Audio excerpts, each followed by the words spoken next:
Welcome to the DFL Breakdown, presented by GrizLeeGear, with your hosts, Lucas Ford and Ricky Epperson. Hello everyone and welcome back to the DFL Breakdown, the #1 cartoon side character themed, league specific, weekly fantasy football podcast in the world. We're back. It is November 21st, the Thursday before Thanksgiving here. We got a crazy game tonight between the Browns and the Steelers to look forward to. And I got my co-host back with me. Ricky is here. Ricky, how are you doing, man? I'm doing great. Thanksgiving's my favorite holiday, so I'm looking forward to it. But we have 1 week to go, whole week of football to go. Getting close to the playoffs. Things are getting interesting. It's a race. Have you heard? It's a race and it's a tight one. Yeah, and a lot of great matchups this week because it is officially rematch season in the Dimmadome. We're back to our week 1 matchups here, so we're going to be talking a lot about what's changed and what's the same with these teams as we go through exactly what is going to be going down next week. But as for this past week, we had a bunch of crazy matchups as well that we definitely have to address. Some truly game-breaking performances out of multiple players that we have to get to here, and I can't wait to talk about personally, and you'll find out why soon enough if you don't know already. But until then, let's get to our Game Breaker segment and we can dive into it here. I'm coming! Here I come! Game Breaker.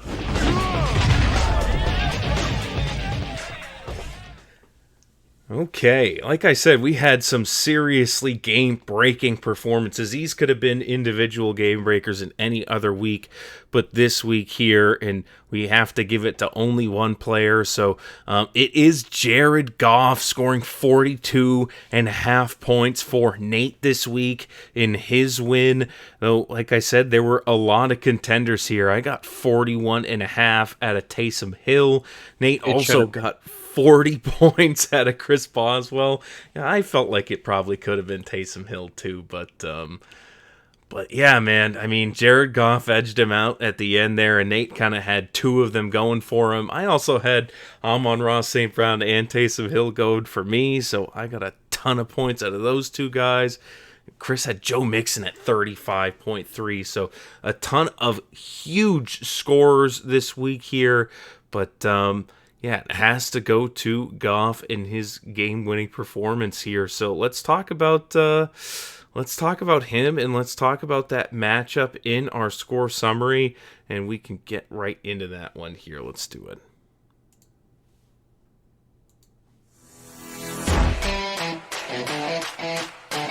Score summary.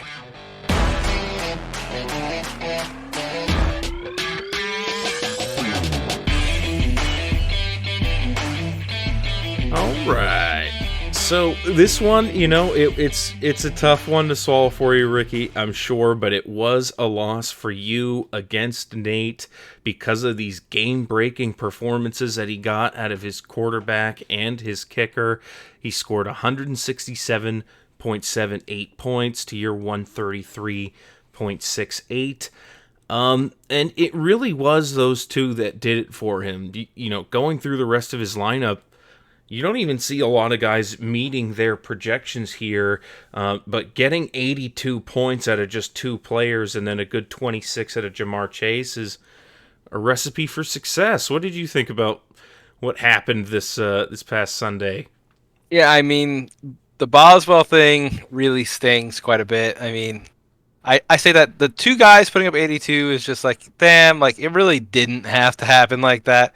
You look at the rest of Nate's team, and as things were kind of panning out, I'm like, oh, pretty winnable. But the Lions versus the Jaguars was always a soft matchup. I don't know if the Lions need to do all that to them. They certainly didn't, but they did anyway. And I love Dan Campbell for that. That's I wish all football coaches kind of played like that. It says 52-6, right? Like I'm not misremembering. Yeah. Yeah. Well, what a dog. And that's why the Lions heralded as fantasy relevant players. Like a lot of them, all of them, is because there's 52 points up for grabs uh, some weeks. So it is what it is. It does sting, but at the same time, I have all that cushion from the first half of the year. 9-2 if you take out like the median kind of uh, numbers from this, still feels pretty all right. So 18-4 is good. Um, but yeah, I mean, I've been looking forward to this matchup with Nate. That's the only thing that really stings. It was Nate. I wanted to get him. I had to wait all season for it, and then Lamar Jackson and Derrick Henry kind of just couldn't get it going against Pittsburgh. And yeah, that hurt. And I feel like it was within reach if I didn't get Boswell in that same game.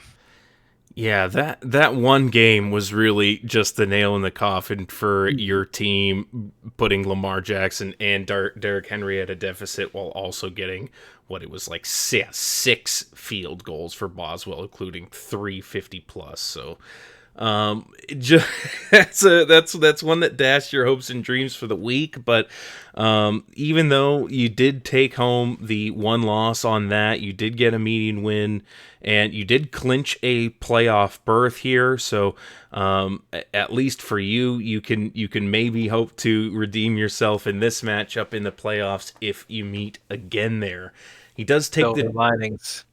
Yeah, he does take the 2-0 on this one, so does work his way closer to it. Hasn't clinched a spot yet, so he's not guaranteed to see you there, but someone is guaranteed to see you in the playoffs after this week, and congratulations on that. Thank you. Thank you. Yeah, let's move on from your matchup there, the tough loss that you had.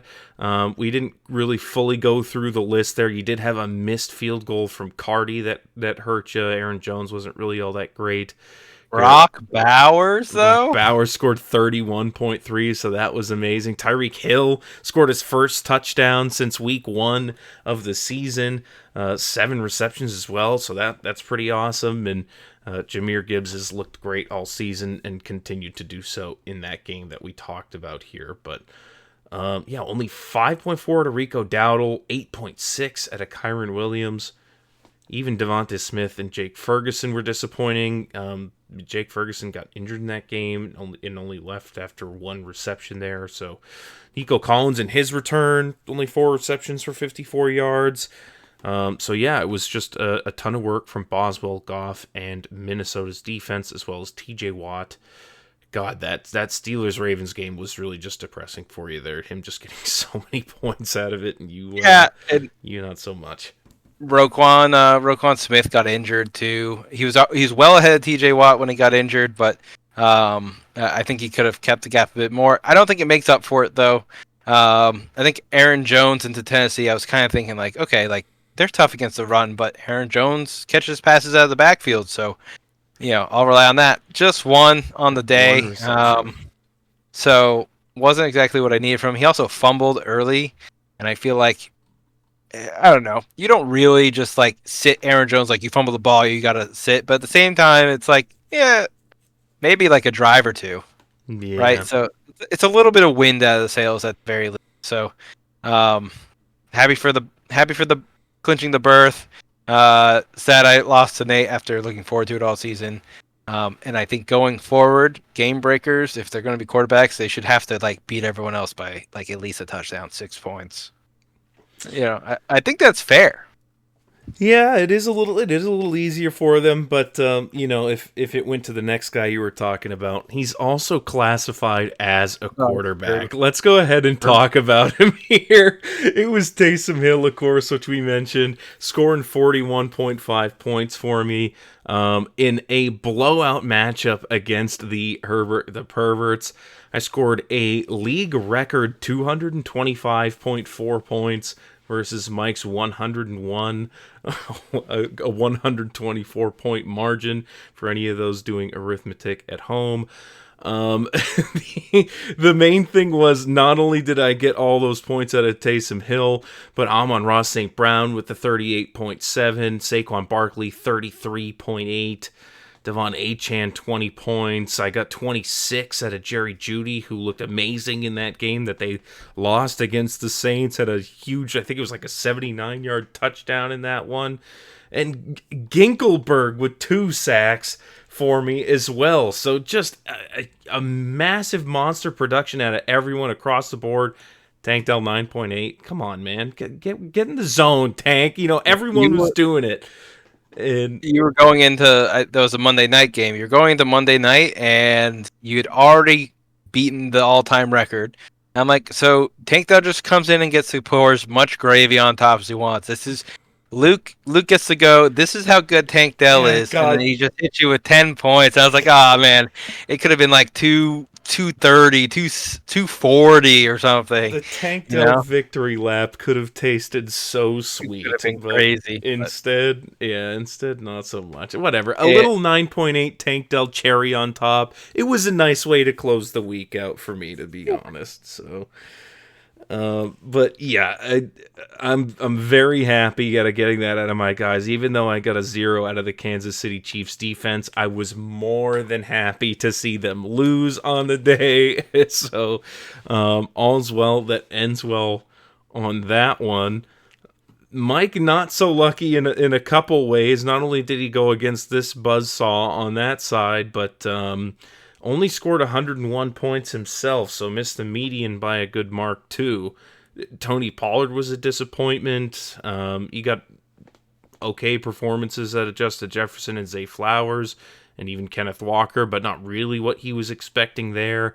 Another dud from Kyle Pitts, only 1.9, and had just one bright spot on his team with Xavier Worthy scoring 16.8, but by the time that game was done, it was long over. I think I had put up over 200 points by 2 o'clock on Sunday. Like I just came out fast and never stopped. And it was 2:30 on Sunday, and Riley was saying that you left him with an 8% win chance or something like an hour and a half into the games. It was rowdy for sure. Came out fast. I didn't watch any of the Falcons game, but I did see that Michael Penix made a completion. Did they just pull Kirk? They're like, hey, get out of there. Yeah. It's a blowout. They put Michael Penix in for mop-up duty. The Broncos just completely outclassed the Dirty Birds. It was in Denver, so maybe that Mile High Stadium air got to them or something, and they just weren't ready for it. I'm not sure, because they didn't take flight there. They definitely stomped out by the Broncos, and it was a pretty rough look for a team that has playoff hopes and dreams. The Broncos are supposed to be in cap hell and rebuilding, but Bo Nix having them look like they rebuilt. They are done building, apparently. It just that boom, there it goes. Yeah, Bo Nix has been great. I do think their home field advantage is it's probably one of the more significant ones in the league. There's playing football to that level at altitude sounds so strenuous, and if you're not constantly training it, the weeks leading up to it, they have to be doing something for their teams, right? Where they're putting respirator masks on them to there's no way you can't, or getting there early to acclimate. I would go as early as it's hell. I mean, I've gone back and forth from the state a few times. We've got a few members of the league that have either been there or lived there in the past or presently, and it just going from sea level to Mile High is a huge adjustment, and just regular physical activity makes you feel like you're completely out of breath. So Bears become hard. Yeah, real hard. I cannot imagine trying to perform at a high level while still dealing with that sort of adjustment there. And you do occasionally see it in teams, and I think this could very well be the case. I don't want to blame it all on that, but yeah, just a massive disappointment from the Falcons against Denver there, and it didn't help Mike out at all. So just a rough one for him all around everywhere, except Justin Herbert, who has been giving him hope as of late, has been, had a rough start to the season, but is feeling fully healthy and really starting to open up the pass game. So Think he's going to rely on him more moving forward, especially with Sam Darnold faltering, and could be good for the team. No, I mean, the Chargers started the season with just, we're going to run the ball. They get to the week 5 bye week, and running the ball has been fine. Justin Herbert's also coming off of an injury still. He's still like getting back into his groove. I think they just let him find his groove in the first 4 weeks while running the ball, and then they came out of the bye, and since then they're like, top 5 team in pass rate and all of that stuff. The passing is just through the roof, and Herbert has elite ball placement. He's that guy. So I think it's nothing but up here for Herbert and the Chargers, and hopefully that helps elevate Mike's team to play spoiler in the weeks to come. Yeah, that'd be pretty cool. It'd be cool if he got some wins and was able to move out of the banished 12th place that doesn't even get featured in the standings picture here. But it won't be this week. He took home another 0-2. He's 5-17. While I move to 10-12 on this one here. Let's go to another, not as wide blowout, but pretty close. This was also an all-time league record, not the number 1, but I think it'll move into the number 6 spot here. 191.44 points for Chris and the Women in the Kitchen versus 112 for Bill Cosby sleepers here. We saw a return of Tua Tagovailoa still being put in for the sleepers, who got through 3 touchdowns and got 28 points, but Week. Other than that, and Elijah Moore catching a touchdown for him, a lot more disappointment on the field here.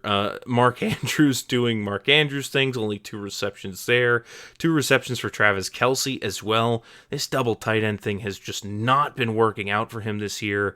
A.J. Brown even only getting 5 receptions for 65 yards in that win versus Washington. You definitely want more out of him. And only 7 points out of Jonathan Taylor. 57 yards on the ground with only 1 reception. It looks like, is that like 2 yards a carry? It's disgusting. And they won that game, so just rough stuff for Bill Cosby sleepers. But what happened with the Women in the Kitchen, Ricky? Well, I mean, Joe Burrow's got hot. It doesn't matter. As hard as Joe Burrow wants to try to win, his defense is just like, well, we get on the field right after you throw the touchdown, Joe. So you walk off, we walk on.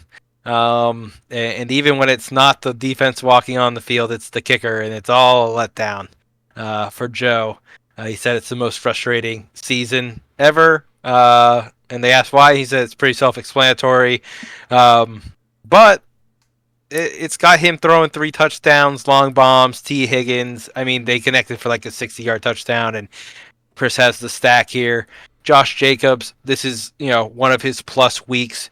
Joe Mixon continues to be electric for the Houston 3 Texans. Touchdowns, wow. Yeah, three touchdowns, and that's not even his best career day. He's got that dog in him. He's got the chip on his shoulder. He's doing the good thing. The receivers took a week off here. If Terry McLaurin and Drake London were producing like they have been this season, he might have been pushing into the top 3 all time, or he might have been pushing for the week. A lot to do with his waiver warrior here in Jonnu Smith. Waiver warrior. 28 points off the waiver is crazy. I have Brock Bowers, so I had no reason to go after Jonnu Smith. He should have been hotly contested. I can't remember if he was or not. I know someone recently came in. There was claims for him, but Jonnu Smith should have been on everyone's radar. He's being schemed into the Miami offense. He has always been able to catch passes. It's just about whether or not you can use them right. Is that 9 or 8 targets there? 8 targets, 6 receptions, 101 yards, and 2 touchdowns. And none of it was a fluke. None of it was like, oh, well, because of this thing or the other.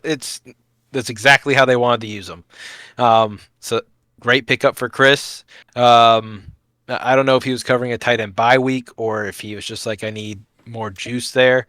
I want to say, Kittle. George Kittle. Kittle. Okay, that's a tough decision going forward. Because they both can be explosive. And Chris is going to have to pick which one is going to be it on a week-to-week basis. But yeah, I mean, rounding out here with the special teams, he's got Sanders, Detroit, Anzalone, who got injured. He broke his forearm in half. That was ugly and gross. Chris just keeps plaguing the Detroit defense. Yeah, Chris broke Hutch, and then Chris broke Anal Zone too. They're just good job, way to go, way to run him into the ground, Chris. You just burning up the Lions' defense to win games. They are trying to win the Super Bowl, Chris. Can you have a little compassion? So selfish. Oh my gosh. Stop it. Yeah. Okay. I mean, what's next? For fantasy reasons, this should propel the Lions to score more. It really doesn't matter. The defense is either going to beat the shit out of the other team or they're going to let them score. And either way, the Lions are cool putting up 52 points regardless. So I guess it really doesn't matter. But Chris, stop it. Get some help. I want to see the Lions win and beat the Chiefs in the Super Bowl, please. Please, Chris. Stop sacrificing Lions for wins in fantasy, Chris. We would appreciate it. It's been working for him so far, though. This continues his win streak. I believe it's 14 in a row now. It's the come up. It's absolutely wild. And, Artie takes home another 0-2 on this one as well. So another polarizing matchup, pushing each player further in a different direction here. Chris takes second place. Yeah, he moves up in the standings with this one here. We got we'll find out exactly why as we move a little further down, but good win out of Chris there, definitely helpful for him and in trying to secure a bye in the playoffs. Let's talk about an incredibly close matchup here that was actually right at the median as well. This was the Toaster Bats versus the 69ers. Alex goes home with an unfortunate 0-2 loss, losing 126 to 128 for Lehman. His players did score 130, but as per the league bylaws, he's just continually neglecting the poop hat picture that we have demanded, and he's going to continue to lose points for it if he doesn't send us the picture of him watching football in the poop hat. So, come on, Lehman, you got this. It's going to cost you a game here sooner or later if you don't send us those pictures. It was very close to on this one. Yeah, I mean, I think Lehman just watches it, and then he's like, okay, it's Monday night, and I'm the points. I'll send one in. Maybe next year, or maybe just going forward. You're the commish. Pull the trigger. It's got to be the Thursday night game. Send it in Thursday night, or you're already playing at a deficit. Let him have it, dude. He's a loser from last year, and he needs to start behaving like a loser and wear the poop hat and take a picture. Okay, own it, Lehman. You lost. Be a loser. Yeah, pretty scam that he's just picking and choosing when to do it instead it is scam. Participating in the punishment as intended. Other leagues make people forfeit games for stuff like that, but I tried to have a light hand here, and I'm being punished for it. But I know, Iron Fist. He should keep all of his poop debt.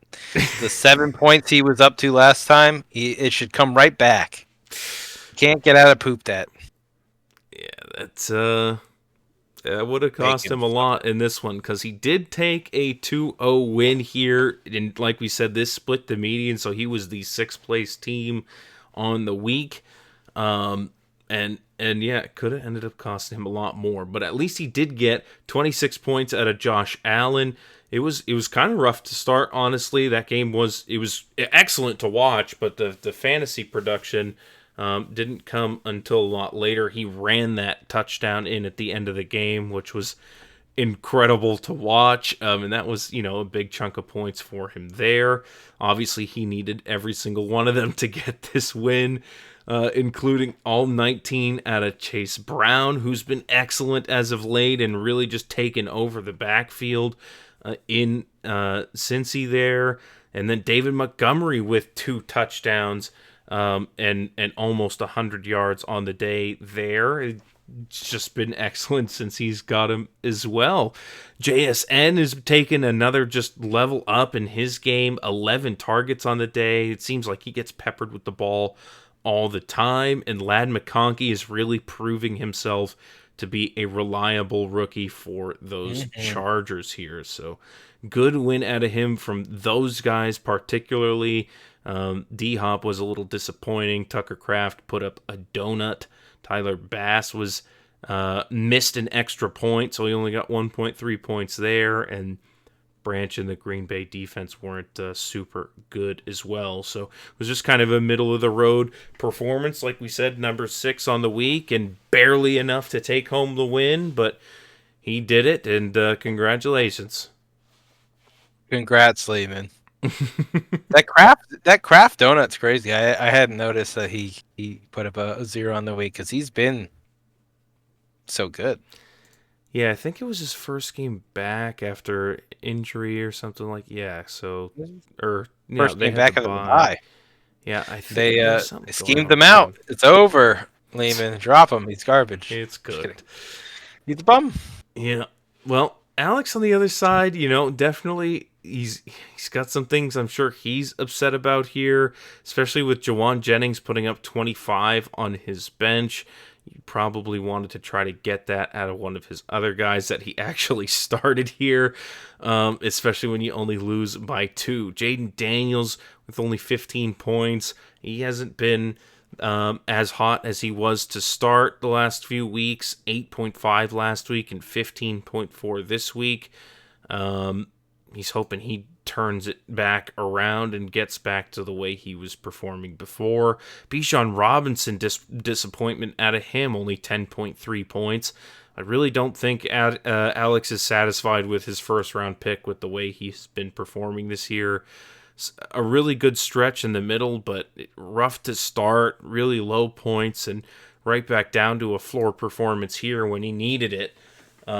He needed more than 10, and he couldn't quite get it out of Bijan. Part of that Atlanta offense that struggled, we talked about in some pretty extensive detail earlier. Yeah. 12.5 would have been excellent. Could have definitely got him there. Yeah, I mean, yeah, right. I mean, that definitely hurts. And, 11.9 to Ramondre Stevenson. That's not terrible, but not what you were projecting for him either. Only 10.8 for Calvin Ridley.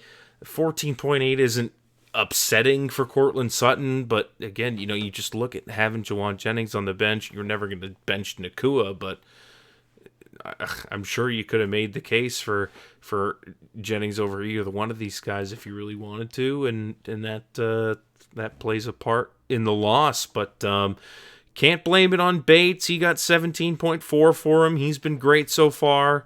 Continues to just hammer in awesome kicks from long distance. And Puka Nacua, like I said, got 25.3. So just coming up a little bit short. Some things to build on here, but now Alex is digging himself out of a hole to try to get into the playoffs. He's in a similar position I'm in, just half a game back from where I'm at, though. We'll look at the standings and see what that means for him in the future. But for now, that's an 0-2 that he's going home with, puts him at 9-13, and 2-0 for Lehman puts him at 11-11. Okay, let's take a look at the Dogs versus Fuck the Chiefs. It was Dylan changing his name to that after the Chiefs lost. Dylan had some money on the Chiefs going undefeated this season, but he was rooting for them to lose secretly in his heart the whole time.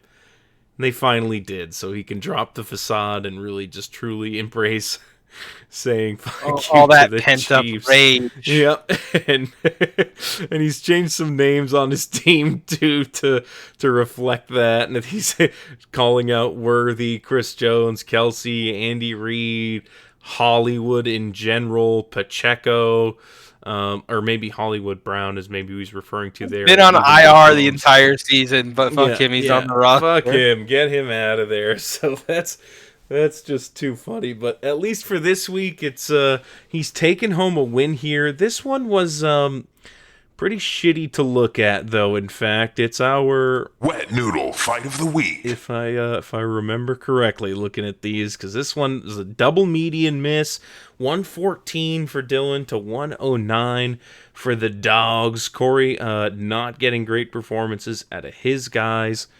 5 points out of Nick Chubb. He started Sam Laporta, who did not play. Hard to get points out of him.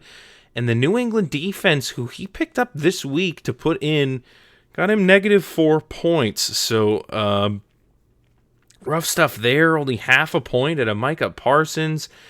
And, yeah, got good stuff at a Cooper Kupp, DeAndre Swift, George Pickens, and even his kicker, Younghoe Koo. But wasn't nearly enough to make up for the mismanagement at the tight end position and defense. I mean, you're firing up Cooper Kupp, and you're like, man, I hope he goes off, and he does. He does great, but it just means your defense is not doing great. Yeah. Questionable. And I mean, it's not always the case. It's not, A for B, all the time. But Sam Laporta, he was talking about, if you guys, if I was watching my team, you guys would get watch your team, dude. I don't know. You poop, right? Pull your phone out while you're pooping. Like, I don't know. Is it like a 30-second bathroom visit? You don't have enough time to go, oh, Sam Laporta isn't playing this. Figure it out. But they both move here to 8-14. They tie themselves up down in 9th and 10th place. Both of these guys were kind of floating around the playoff picture a couple weeks ago, I want to say. Both of them were in the playoff picture a couple weeks ago. Yeah, I can't remember. Pretty significant slides. I know Corey has lost quite a few games in a row, or at least he had a loss streak, and I believe Dylan was in the middle of one too. I think he had lost 6 or 8 or something like that. So nice snap of a loss streak for Dylan. He really needed to stop that skid if he wants to have any hope of going anywhere. He's not too far out of it. It is incredibly close, but yeah, this was definitely huge for him there if he wanted to have any hope moving forward. So there's a lot of talk about Super Saiyan 2 Teen Gohan in the chat, but Dylan having all that pent up rage for the Chiefs and then finally being able to let it go, maybe he can turn it on. We'll see. Everyone's coming for Perfect Cell, so including the two people in our next matchup, we got the Stroud Boys versus George Droid. 2 playoff contenders who went head-to-head today, or head-to-head last week. Riley said it was his dethrone week. He expected to put up about 100 and, 160 more points than me. And dethrone me from number 1. Yeah. But instead he just lost to the median, lost to the Stroud Boys, and, took a couple L's this week. So, on Eric's side, great game from Breece Hall. James Cook did what he needed to do. Amari Cooper did some stuff in that Buffalo game. That was early action from him, right? I mean, it was like first quarter. He caught like 2 long passes for 55 yards total, and then what? Casey was just like put our guy on him, shut him down. I don't know. Maybe he's still learning the game plan or something. I don't know. A little bit of shock and awe. He was the blitzkrieg. But Jameson Williams had a couple huge plays. Big touchdown run, if I remember correctly. Kamimi Fairbairn, good for his 10 points. Jacoby Myers, good for 10. Just kind of solid here on the bottom half. Nothing crazy, but all you needed was solid to take down a Riley who didn't quite hit the mark. Jalen Hurts for 18 points. Looks like he got one of his cheating touchdowns in, but didn't throw any in through the air because he's a bum. Alvin Kamara wanted to get to his bye week early, so he just kind of, did what he needed to do against Cleveland. It's tough running against Cleveland. Yeah, Taysom took a lot of his work, too. Yeah, if Taysom's putting up 41 points, then it's got to come from somewhere. Christian McCaffrey, it's 2 weeks back, and I don't think he's broken 20 points yet. No nothing against either. T-Mac. Nothing against C-Mac. He'll get there. But what if he doesn't? Could be washed. We also have CD Lamb making his first Riley appearance, I think, right? It's his first Yes. week. Yeah, I traded Marvin Harrison Jr. away for him and rolled him out there. And to me, this feels like one of the higher end CD Lamb games we're gonna have going. We'll see how that turns out. I'm projecting 2 more touchdowns for CD Lamb through the rest of the season. Luke thinks that's a little low. Um, Maybe. I don't know. Cooper Rush. Bring out Trey Lance. Let everyone have fun. I want to see it. But yeah, P Rob was solid. TJ Hawkinson, uh, not part of the Tennessee win. Not a big part of that. And just an average week from Brandon Aubrey, Yeah, he who seems to missed. be. He missed a field goal, and then Oh yeah. he also had another field goal that was like 64 yards that he made, taken off the board because a Houston defender slapped the helmet of one of the linemen while running by him, and that was a penalty for a first down. And that drive ended up not only not giving him the field goal points that he would have gotten, like 11.4 out of that one kick alone that he made, but they didn't even, they went for it later in that drive on fourth down and threw an incompletion and turned it over. So he got no points out of that drive, not even an extra point. It went from 11 to nothing real fast. So Well, you said they missed the field goal on the drive the next time he tried it, or was that different? no, they didn't even attempt another field goal. Oh, They okay. went for it on that drive and they missed it, so it turned it over. He did miss another field goal earlier in the game where he slipped while he was kicking and doinked it off the upright, and that would have been I think that was like a 39-yarder too. So like 15 points that were left on the board just from Aubrey alone. Yeah, so there was plenty of opportunity here for him to make up the difference, Man, but I feel like I must not have watched football this weekend or something. The Eagles beat Washington, but Jalen Hurts had nothing to do with it. It was it all was Saquon. Saquon. Yeah, Saquon. It's because Saquon didn't get them to the 1. They got to like the 20, and then when they handed it off, Saquon would just run it in instead towards the end of the game. So that was pretty fantastic for me there, and not good for Jalen Hurts. But Yeah, like yeah, rough stuff from Riley's team there. Besides the bright spots at the bottom, and just a solid win out of Eric. Getting all those points out of Brees Hall was a huge deal to him there. So he moves to 12-10 with a 2-0 win, and George Droid moving to 15-7 with an 0-2 loss here, and yeah, down to third place. Let's take a look at our little efficiency chart. This isn't right. It's broken because I don't know what specifically happened with this, but I could have very easily scored more points, and it's not even hard to figure out. I flexed Tank Dell, and I could have flexed Jalen Warren for 10.8 instead of 9.8, or Brian Thomas for 13.6. So I did have more points on the board, but apparently the graph can't handle all that pointage, no, you had a perfect game, dude. The graph knows what's up. graph never lies. It says 100%, You and I it's crushed it's it. looking for like the gray versus the yellow, and it can't read it. You know, it's it's just like yeah, it looks like Max to me, dude. Yeah, Uh, it looks good.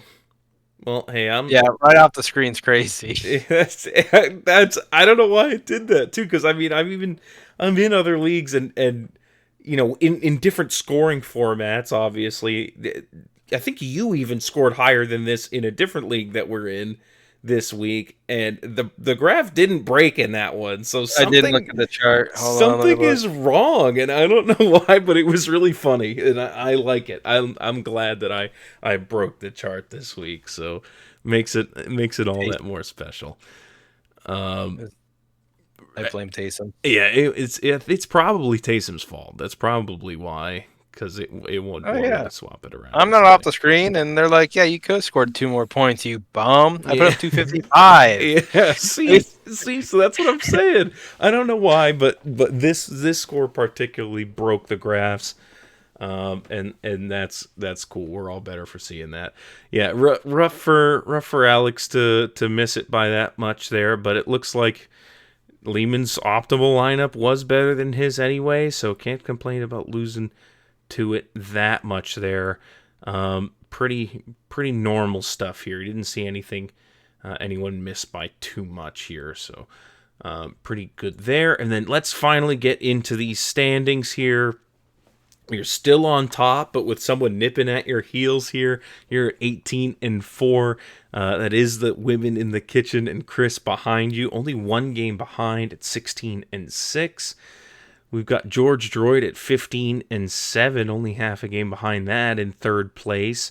And then another half game behind that in fourth place is Super Saiyan 2 Teen Gohan, who is Nate here, the Hamburglar. He's at 14-8, like I mentioned there. We have Eric at 12-10. The Stroud boys in fifth place, and then 11-11 is Lehman in sixth place there. So right now, that's what our playoffs would look like, those 6 names. But we've got a few people pretty close behind. Myself, the Ball Hogs at 10-12 are only half a game behind Lehman, and I have over 200 points scored more. So if we ever end up tied for any reason, I would definitely take that spot from him. Alex is right behind me at 9-13 in a pretty similar situation as well. So both him and I are in good positions to even accept a tie with any of the teams ahead of us here. The Dogs at 8-14, not in as lucky of a situation there, but still edging out Dylan in 10th place with the same record. So the Dogs in 9th and Dylan in 10th at 8-14. We have Bill Cosby Sleepers at 6-16. Didn't pick up any wins this week, so haven't moved far from their spot. And of course, below them, we've got Mike at 5-17, not pictured, and not relevant in the playoff picture, unfortunately. Like we said, hopefully he can play spoiler in the future, but doesn't look like he's getting there this season. All No, right. I think at this point, Mike's clinched his toilet bowl ticket. Clinched his toilet bowl ticket and might be clinching a bye here if he continues at this pace, but I'm sure he's hoping to avoid that at any cost here. So let's see if the perverts can pull it out as there's as they're so accustomed to. All right, let's move on from the standings here and the score summary. We've got some waiver moves that we got to talk about here. The trade deadline has passed, so no more of those. Just a couple waiver trades, waiver moves that we got to talk about. So let's get on down to the wire and figure all of that out.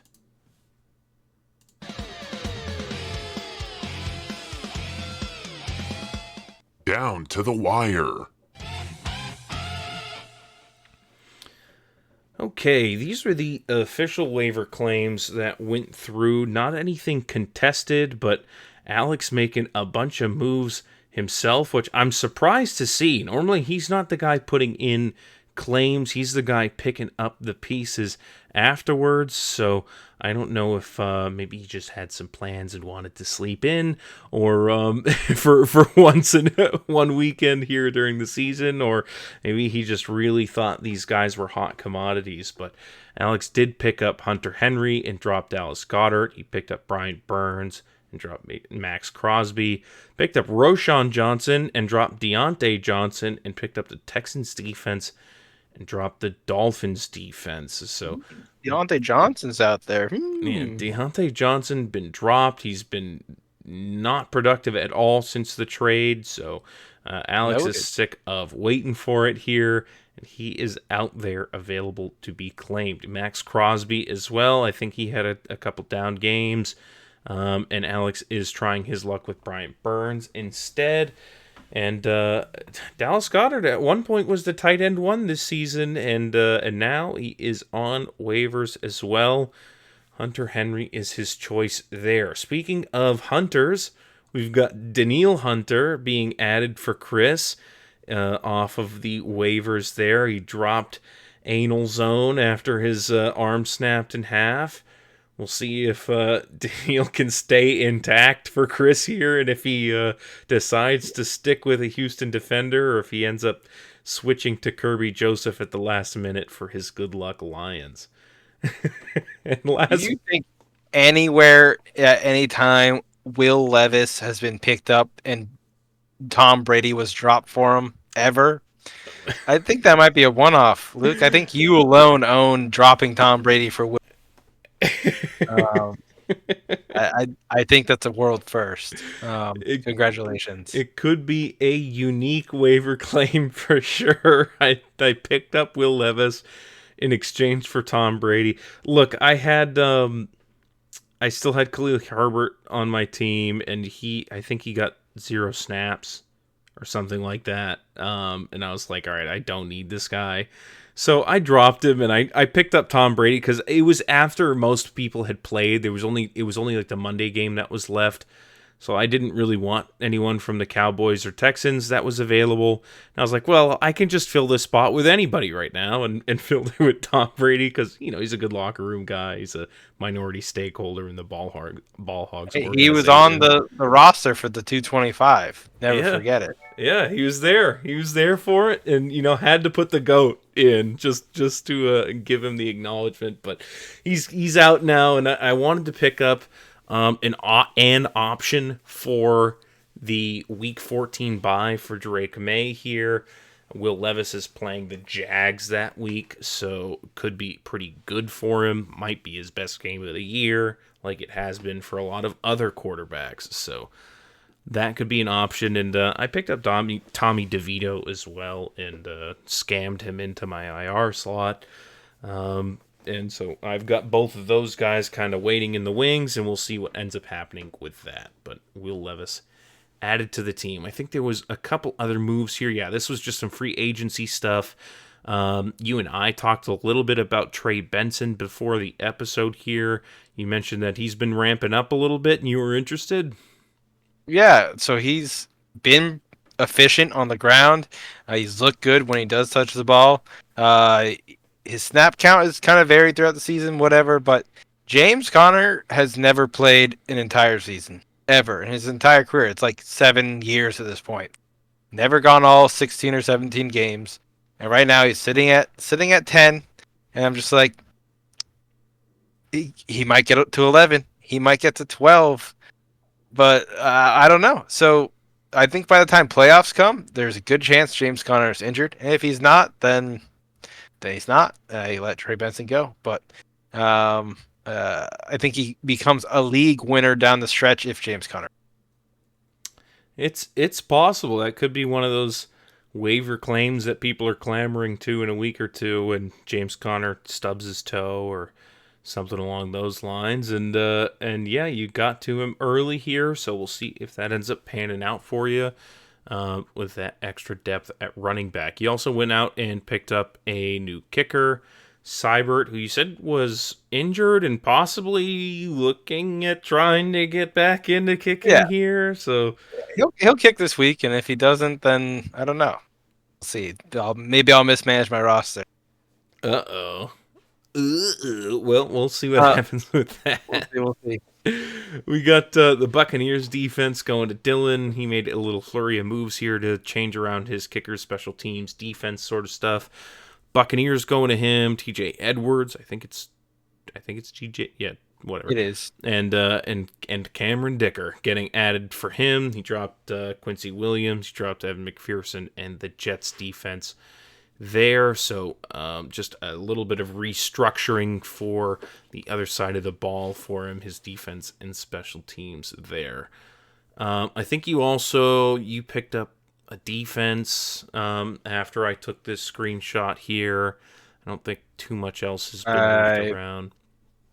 Yeah, picked up the Colts. Colts defense. Right. Well, we've got For the playoffs. yeah, I've got some extra defenses added, some more defensive guys moved around, and a couple little things here and there, but everyone has kind of got the major pieces squared away for themselves. And are making that final push. So let's talk about what's going on next week in our projection preview, or excuse me, this week here as we get right into it with tonight's game. And we can see what's going on with all of our matchups to begin the rematch weeks in the Dimmadome here. Let's get to our projection preview. Rematch.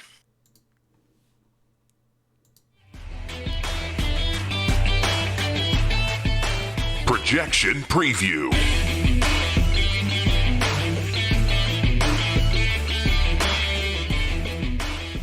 All right, let's go bottom up this time. I'm going to start with your matchup here. This is the Perfect Cell team versus Bill Cosby's Sleepers. Of course, the first time you met this season, it was the Sorcerers versus the Sleepers, I believe, or you might have even had a different name at the beginning of the Oh, year. I did.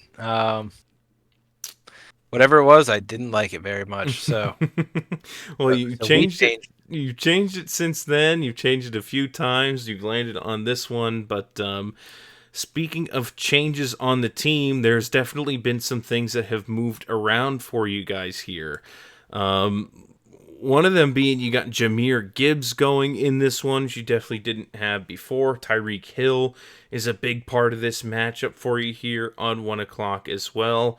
And Aaron Jones is a new addition to the team that wasn't here for your win against him in week 1 here. But you did have Lamar Jackson and you did have Derrick Henry, and that was a rough start to the season for you here.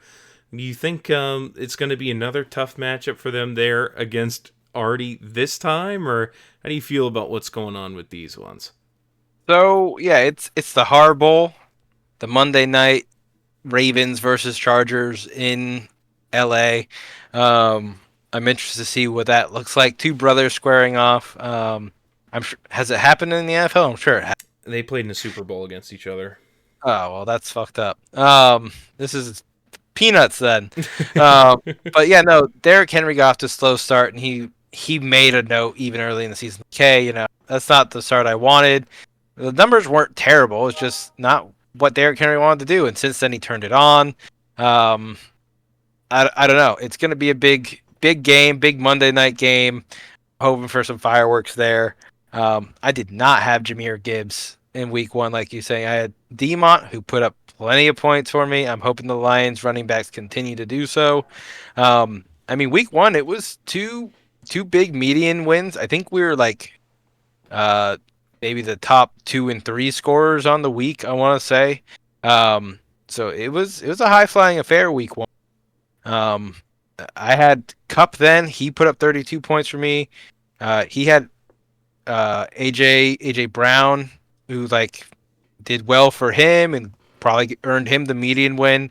But he was held back a lot by his 2 tight ends, Travis Kelce and Mark Andrews. So I think in order for him to be successful, he needs Mark Andrews to kind of eat into my Lamar points quite a bit. Any touchdown he can claim away from Lamar Jackson like that, I think is a big win. While on the other side, I'm trying to do the same thing with Tyreek Hill and Tua Tagovailoa. It's the same sort of pick me. I'll take my odds with Hill scoring touchdowns over Mark Andrews, but it's really anyone's game there. That being said, it's kind of do or die for Artie, and it's like we said, I clinched the playoffs, so it's just me looking for a bye week here. So Artie's kind of has to show up in a big way if he wants to make a playoff push. I think he's got to win out. Yeah, we've got week 12, 13, and 14, so a total of 6 wins left available. He has to win out, and other things have to go in his favor. Like, it's not all in his control. You think a 12 and 16 record could make it into the playoffs this year?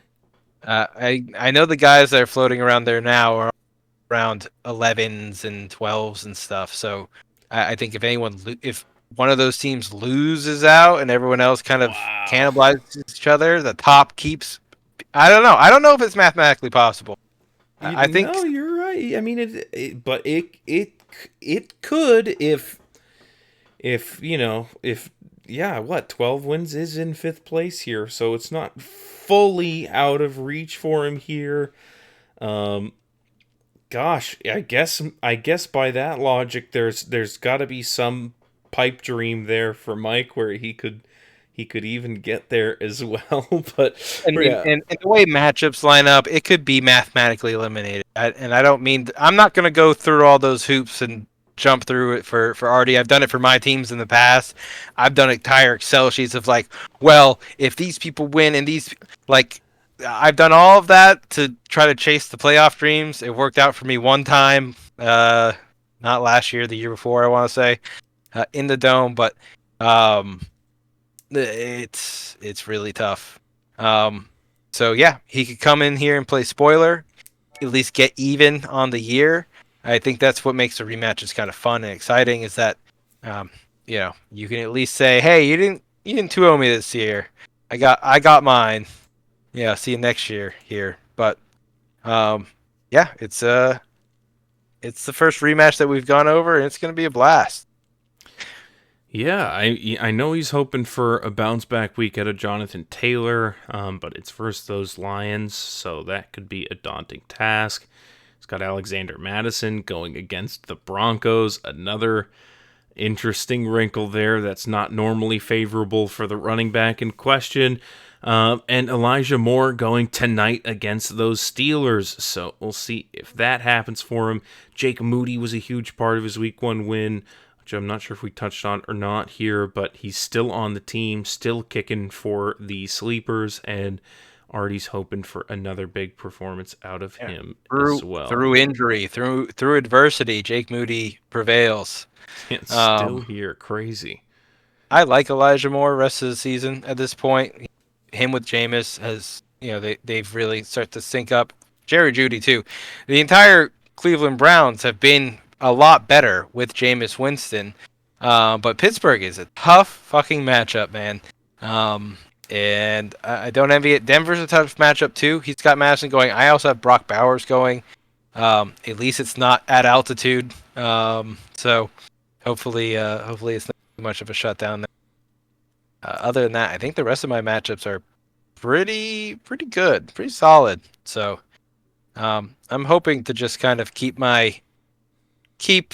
Chris and Riley at an arm's length and stiff arm my way into the play bye. Yeah, well, this would be a great opportunity to do so. Based on the standings, this would be considered an easier win for you to attain, so this is definitely one you want to pick up and just, seal some things up for you here.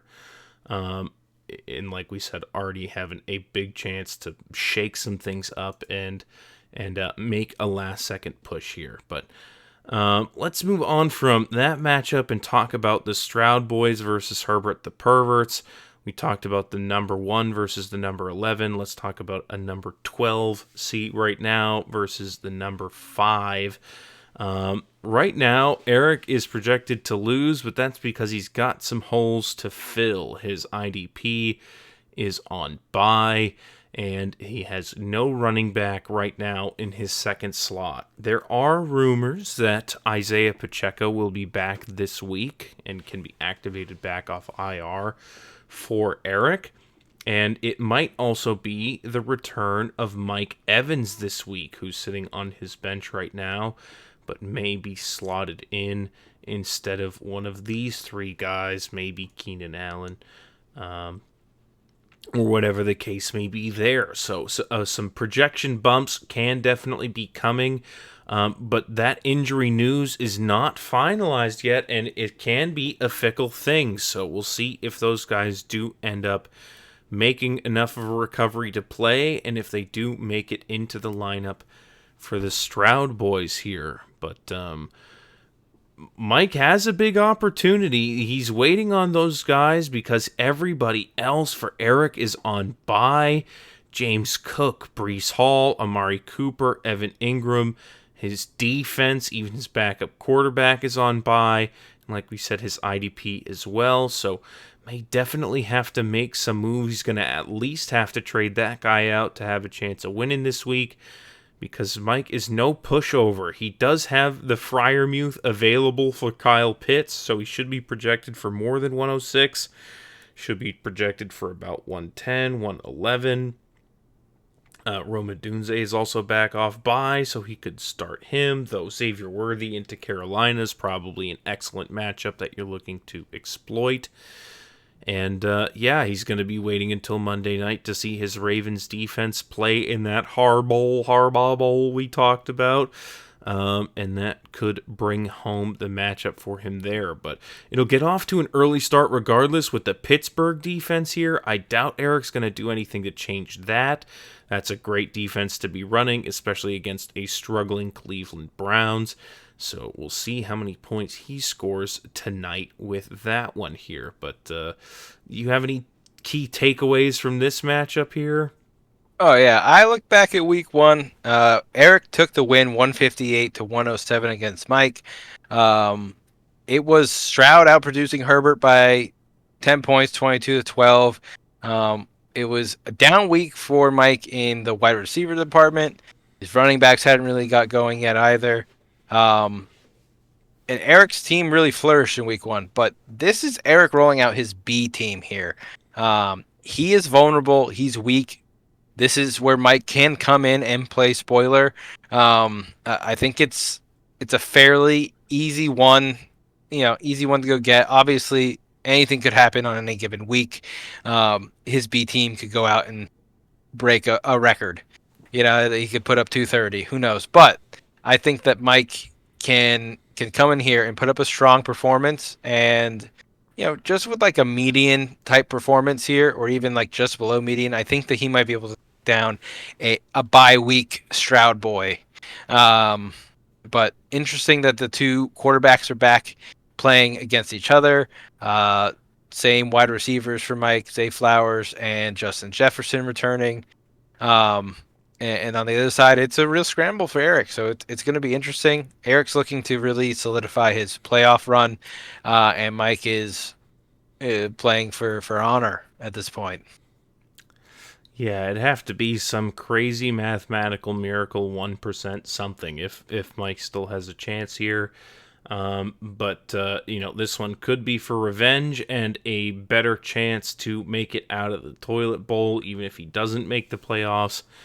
No one wants to finish in last place here. And these guys are friends in real life. They live together in the same house, so I'm sure they'll be talking about these games when they're happening and who's beating who.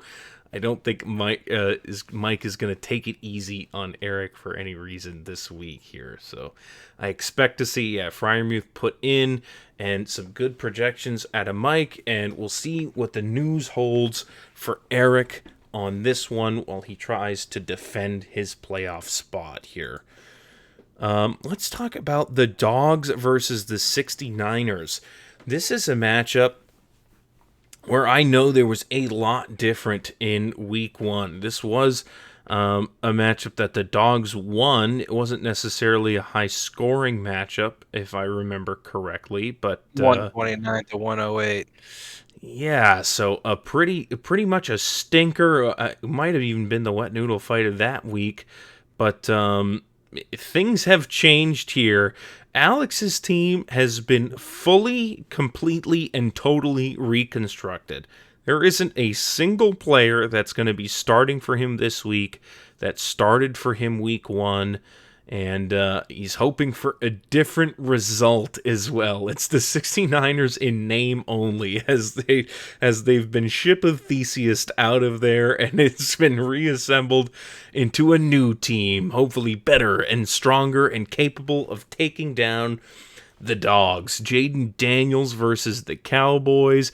He's got Audric Estime going this week versus the Raiders. I believe that his main running back, Bijan Robinson, is on bye. He is, so he's looking for different options there, and he's going with Estime. A soft matchup, but not someone who's secured themselves as a lead back in Denver. He's had some great games, and they look like they're trusting him more here, but not necessarily a track record of success so far in the fantasy realm. So going Yeah. out on a limb there for sure. There's been some coach talk. They said that, hey, like he's definitely earned the ability to be, a bigger part of the game plan, blah, blah, blah. It really, to me, didn't sound like anything significant enough to be like, oh, wow, he's definitely like, he's won the job. I mean, Javonte Williams went out last week and he performed well. It was all right. So, he'll have a role. I don't know if it's going to be 50%. I definitely don't think he'll get the lion's share. So, interested. He is kind of the bowling ball type. He might be goal line. Maybe we're thinking Denver's going to put up a bunch of touchdowns and Andre Gaston is going to run one or two of them in, or just one of them, right? I mean, he's there. He's just kind of pinch hitting. One touchdown will do it. Yeah. On the completely reformed team, no returning players, like you said. And on the other side, Corey's team has had a couple of switch ups, but for the most part, he's still working with Pickens and Jaden Reed as his wide receivers. He's got Pickens with Russ now. Cleveland is a team that you can't run on, but you can throw on, I'm pretty sure. It's still going to be a tough divisional matchup either way, but George Pickens has been just catching those moon balls week in and week out. Cooper Kupp is a new addition for him here, and he has Jaden Reed, who had a huge 33-point week one. And if he can have a return to that form here, it's going to go a long way in upsetting the 69ers and their rebuilt robot of a team.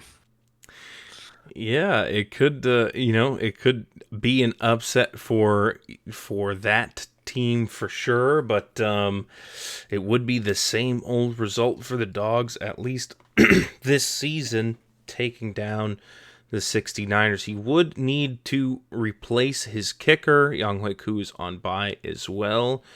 And with that, he would probably be pretty close in projection here. So I'm expecting a tight one, but this looks like some B team action is happening here as well. So hopefully it's not another wet noodle fight here, and these guys manage to put together a good game.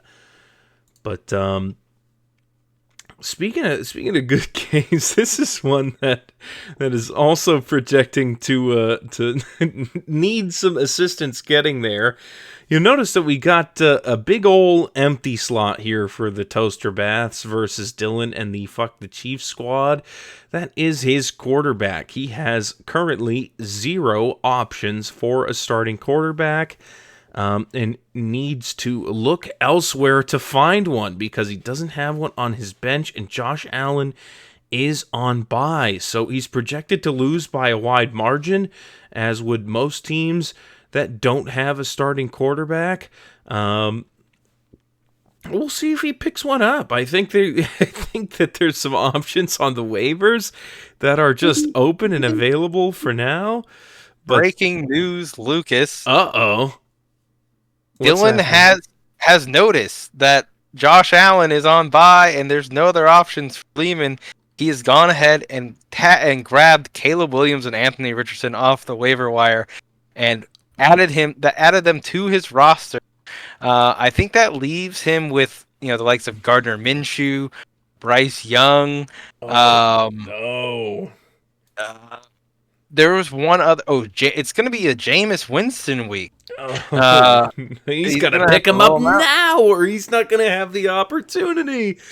Yeah, he's really got to be quick about it. So, Lehman, if you're listening, go get your guy. But holy moly, man, I do not want to be rolling out Bryce Young when I'm clutching to the 6th place spot in the playoffs. Yeah, wow. Talk about a rough break. And yeah, his opponent noticing the lack of available quarterbacks for the Toaster Bats and deciding to lower the market value of the available ones left by just sucking up all the ones that he could Williams, get here. Stafford. Wow. Oh man, He's just all right. hoarding quarterbacks here, and that is going to be, I mean, that's going to be a huge deal for this one.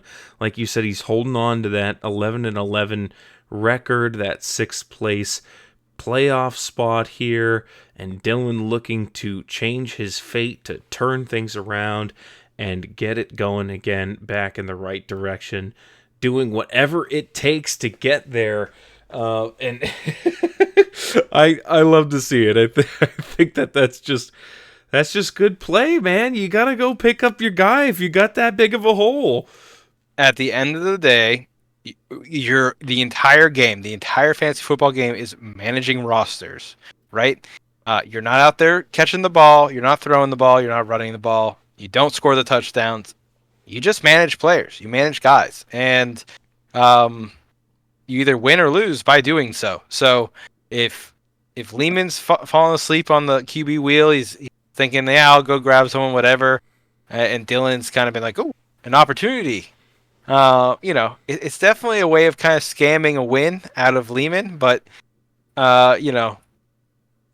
Lehman should know that Dylan is down and desperate enough with his roster in the shape that it is to stick him with an HIV used sorts and play dirty.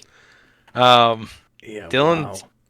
Dylan's down for the bum fight, and he'll pull out anything. Yeah, and like you said, almost goading him into picking Jameis by taking those other two guys off the board here. Jameis is kind of the de facto number one option left. Pittsburgh. And it's against Pittsburgh. It's a Thursday. It's a short week, and he's got Njoku as his tight end. So if the touchdowns go there, then that doesn't help Lehman at all. Gosh, that's a really rough spot to be in, because he's gonna have to drop somebody as well. He just had Jonathan Brooks come back off the IR, so he's been activated. I think he's super clogged and just doesn't want to get rid of anybody. Oh, what a tough spot, man. Something's got to give, though. I mean, Lehman is not in a place where he could just take the Josh Allen bye week on the chin. Yeah, he's got to do something here. God, if I were him, I'd be seriously considering Watson or Shakir. He might be in a position he has to move both. I haven't really counted, but it's that bad for him now. Because he's gonna have to drop. So he's gonna have to drop one because of the IR activation. Then he's gonna have to sub one out to pick up a quarterback. So I think it's got to be Watson and Shakir. I think if I'm him, that's what I'm doing. Unless I've lost faith in D-Hop, and that would be, I mean, even the fact that he's on the bench against Carolina, it's probably that he just can't move his roster around right now because he's locked up. He's got Eckler in, who hasn't started for him since he was traded, but he's getting the nod now at least, and he's hoping for more good run time for Lehman. Man. Yeah, these are the decisions that can make or break his season. There's only a few weeks left, and he is just on the struggle bus right now. I don't envy this at all. The more I look at it, the more I'm like, oh fuck, what do you do? What do you even do? He's gonna lose half his depth on the bench because he just like Brooks is like screwing him over here almost. Like it's oh that is so rough, and it's not like you start him. No. Oh man, do you drop him? You hold them all season, for this. And I'm a Brooks owner. Okay, and I've held them all season in other leagues, and I do not think that the Panthers are just going to roll him out into a lead back role. They paid Chuba. They don't want either of their investments to break. They have the rookie contract and they have Chuba, and they feel like they have a two-back field. They'll probably just try to get Brooks kind of worked in to the scheme while also trying to keep Chuba from breaking in the meantime. It's not going to be pretty, no matter how you shake it. but his running backs are pretty solid, right? Chase Brown's come alive. He's got, you got to scroll up for me. I'm blanking. He's got Eckler and David Montgomery. Yeah, I think you could live without Brooks, but I don't know if he'd have, if he can find the fold, for like a poker term, right? Like, how does he find the fold here, on what to give up? You know, do you just drop Josh Allen and just roster Jameis Winston the rest of the season? That's it. That's obviously what you do now. No, you don't drop Josh Allen, but it's got to be one of the two, if not both. I think, man, and Shakir has been good too. Oh, that is rough. Let's not dwell on it too much longer, because I'm getting stressed for him.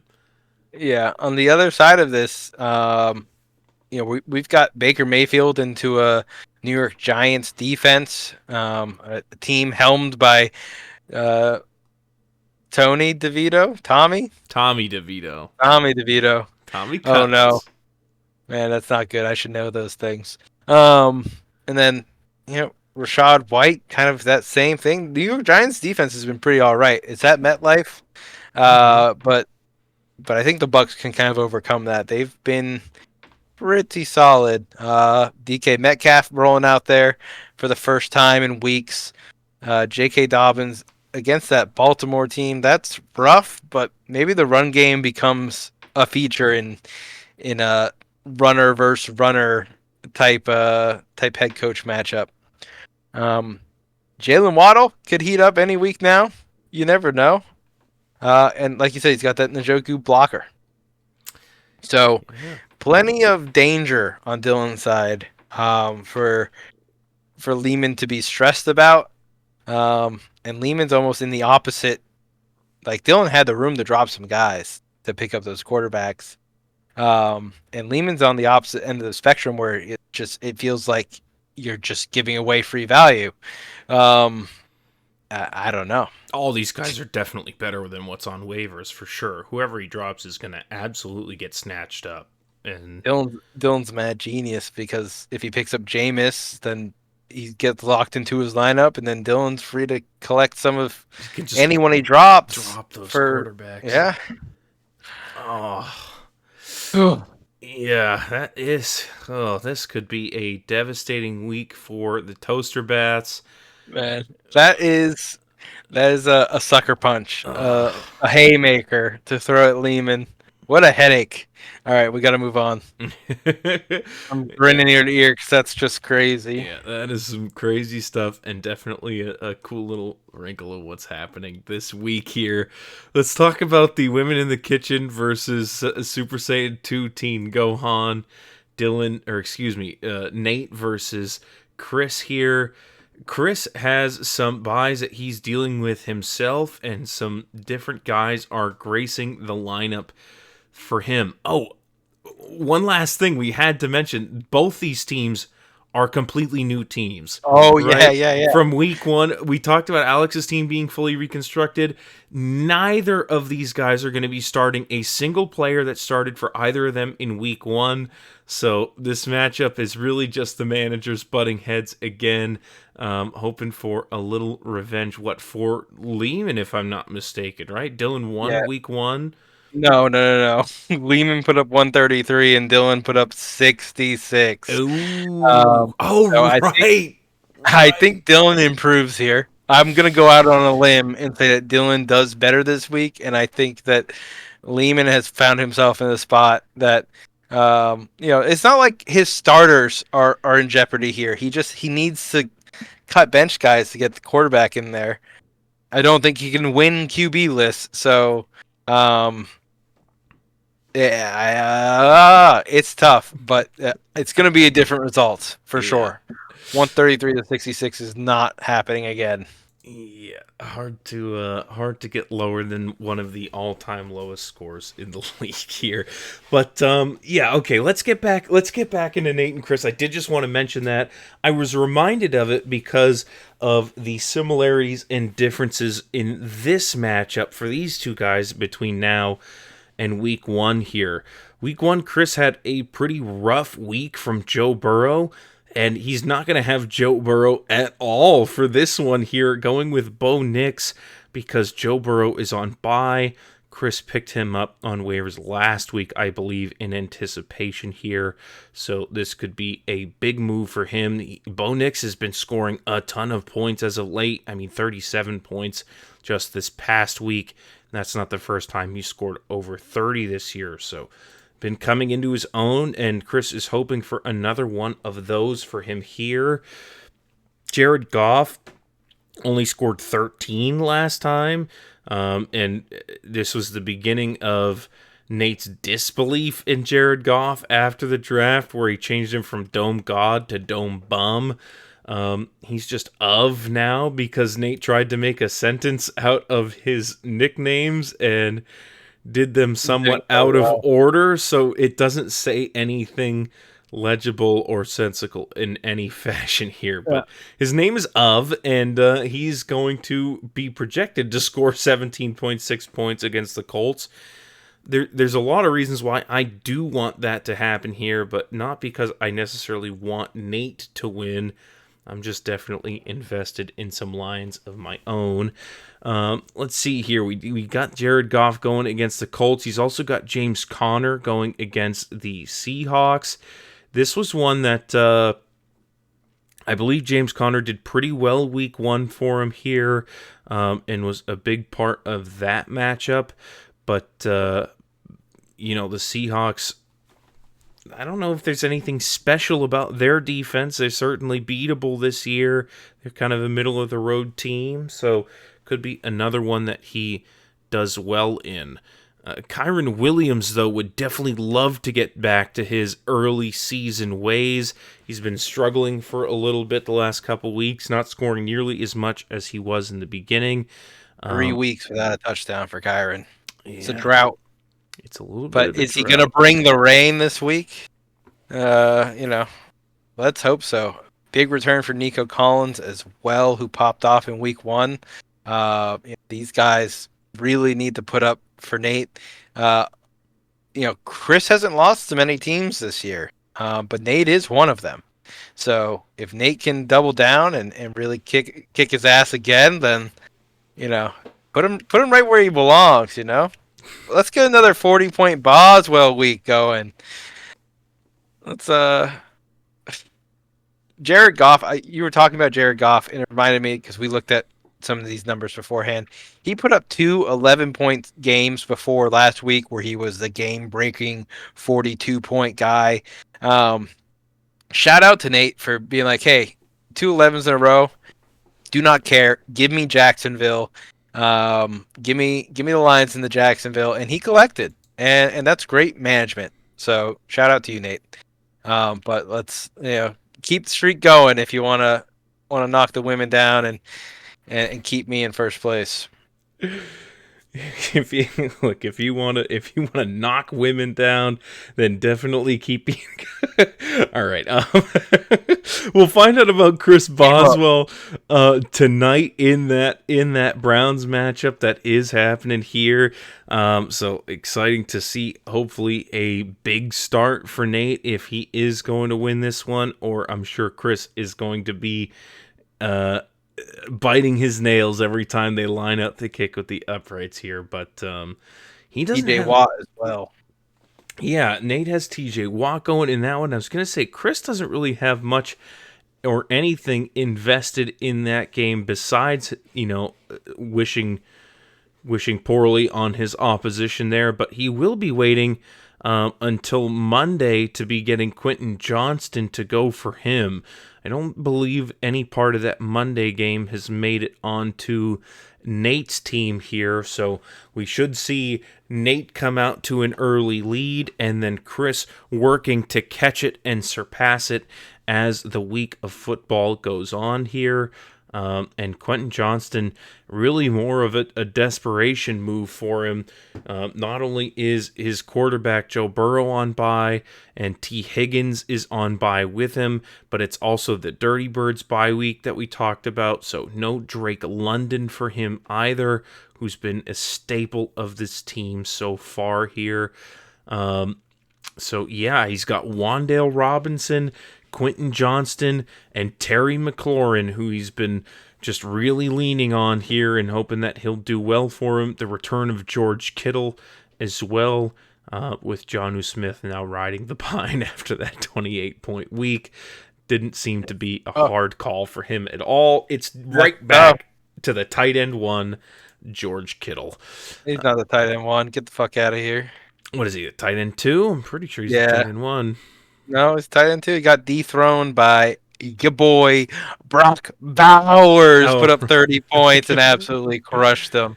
Put up 30 get injured, on his bye week there. Yeah, so good stuff on that was one. It bye or he was injured? No, he was injured. He just missed that. He just missed that game. So get bodied. But yeah, George Kittle has done nothing but put up monster performances this year when he is on the field. Had the bye week missed last week, missed a week 3, but other than that, scoring like 20 points on average or something crazy. So he is plugged right back in for Chris. Big playoff positioning implications here. Like we mentioned, Chris might even be able to sneak his way into first if things go according to his sort of plans. But I'm sure Nate is looking to stand in the way of that and improve his chances. You and I want different things here, huh?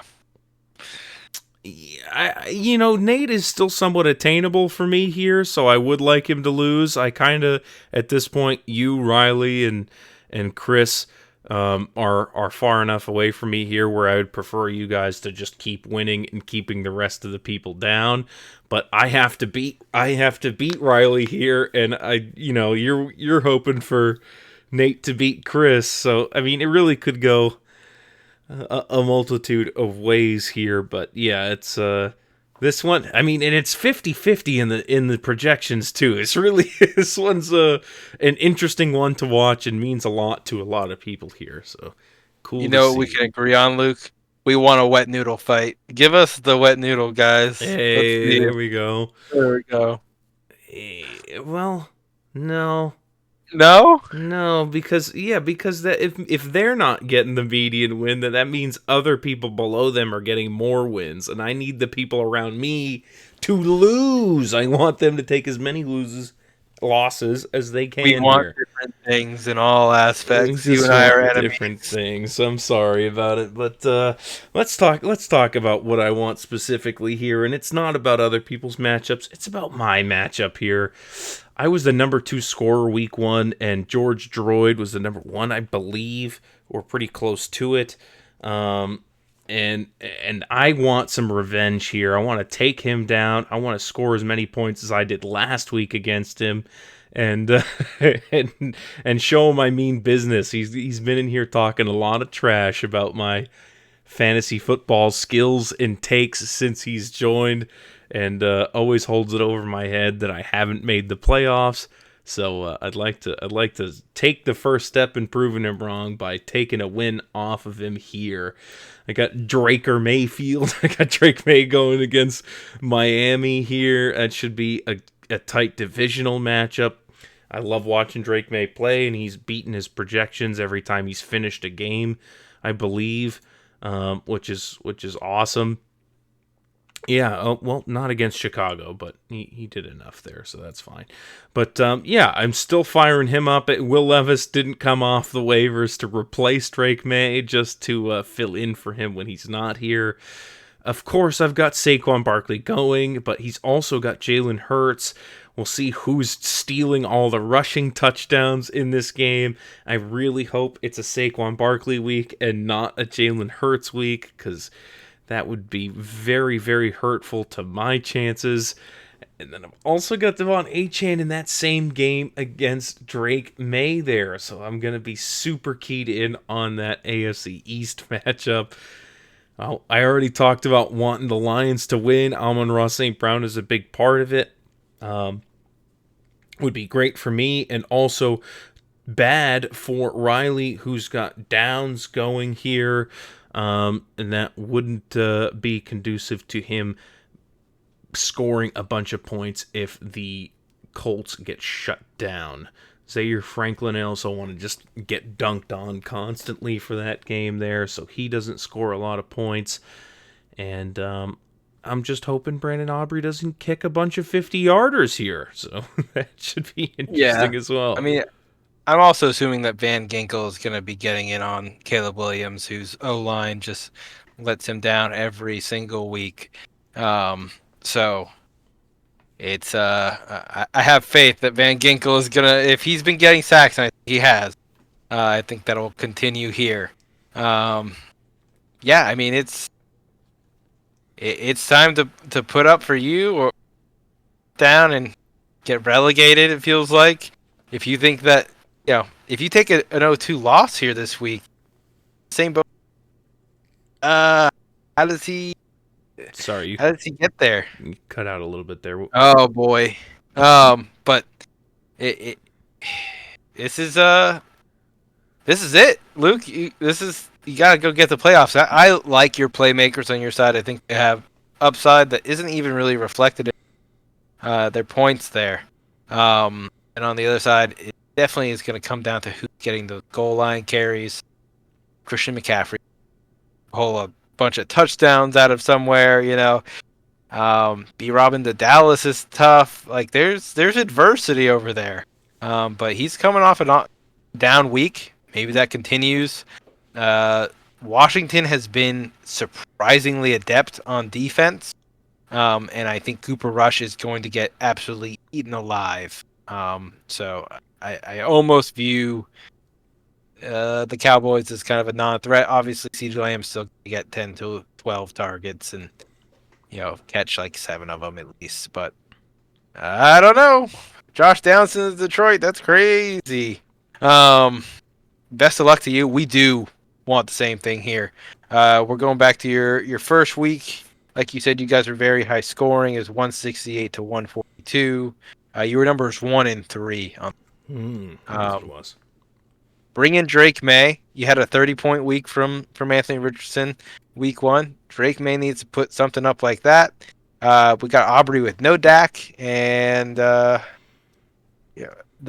Rams are not an easy defense. So maybe if the Eagles just struggle all around, I think that's good for you. Like you'd probably almost rather a 10-point game from Hurts and a 12-point game from Saquon, right? Oh, for sure. If I can get Saquon to outscore Hurts in by any means, that's a recipe for success. And it seems like they kind of swap off in doing that. Like Jalen Hurts had a bad week last week, and Saquon Barkley scored 33 points. But there are weeks where Saquon has 3 touchdowns taken from him by Jalen and gets none of them. So I'm hoping it's the one that leans Saquon for me. Especially so many rushing touchdowns to go around. Yeah, especially looking at Christian McCaffrey on the other side. He hasn't scored a touchdown yet this year, but he was an animal at scoring them last year, so that makes me nervous. Yeah. Doesn't feel like he's had enough time for his dog character to really come out this season. Like he's comes in mid-season, feel like it's disorienting. I think eventually he'll get his feet underneath him. Hopefully it's not this week for you. But go ahead, crush the droids. Send them packing. Keep them away from me. I hope to do so here. Jerry Jeudy will be starting me off, hopefully strong tonight. He's been consistent ever since Jameis has come in, and I hope that he's still his number 1 target moving forward here, because that would be very big for me, especially with no Brian Thomas. I don't even have the choice to swap him out. Could look at Pop Douglas, but sticking with Jerry Jeudy this week. So that's going to do it for that matchup and all of our matchups for week 12 here. We hit them all, and they should be very, very interesting to see how they turn out. I'm genuinely invested in all of these matchups. It seems like everything still matters a lot to everyone here. With these playoffs shaking out, everything has been getting really tight towards the center, and these standings are really standing out to me. right here, everything being so close, just 12, 11, 10, 9, 8, all half games off from the next step. Every week anyone could move 1, 2, 3 spaces even. It's still wild. It's still anybody's game, and anything could happen. But that about does it for us, Ricky. You got any more closing thoughts to leave the people with? Ghost Sorcerers, Perfect Cell. I might need to change my name. I'm not feeling like the Perfect Cell anymore. I wish trade season was still here. That's all. One more week of trades. Come on, Commish, open it up for me. That's all I got. Yeah, we talked about it. We voted on it. The people decided to leave it at 10 here. So The people were wrong. Democracy's a scam. Well, until next time, we'll find out more things we've voted on, more scores we've scored, more rivalries that we've built up. But for now, we got a Thursday night football game to go catch. It's Steelers, it's Browns, it's a big one. Go enjoy it, fellas. Thanks for listening. Thanks for watching. See you next time. Thank you for listening to the DFL Breakdown. Tune in next week for more.